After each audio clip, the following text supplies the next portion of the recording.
வறுத்து வச்சுருக்கேன். அந்த உப்பை போடுறேன். உப்பு தண்ணி 2 ஸ்பூன் போதும், சும்மா ஒரு டேஸ்ட்டுக்காக, ஏன்னா உப்பு போடுவோம்ல.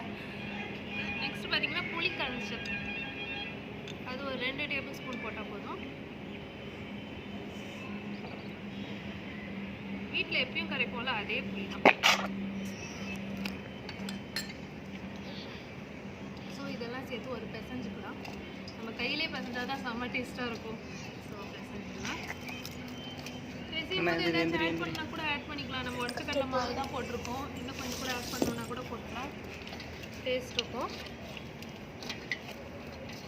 நம்ம கையில் பிசையும் போது தான் நம்ம கையில் இருக்க உமிழ் நீர்னு சொல்கிறாங்களே, அது அப்படியே உள்ளே இறங்கும் போது ஃபுட்டில் வந்து இன்னும் வந்து டேஸ்ட் நிறைய கூடுன்னு சொல்கிறாங்க.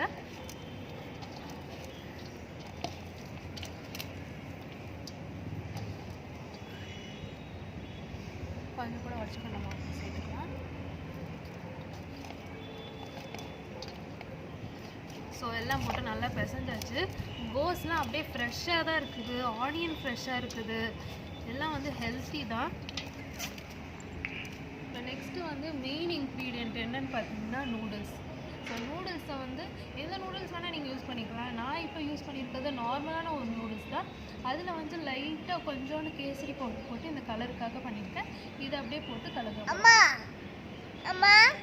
ஆரஞ்சு கலர்ல ஆரஞ்சு கலர் நமக்கு ஆரஞ்சு கலர் ஐஸ்கிரீம் தான் பிடிக்கும். ஓகே.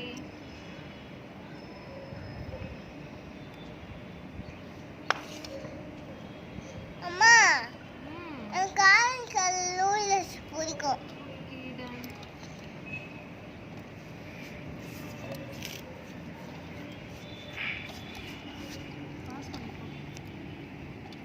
பாஸ் பண்ணிக்கோ.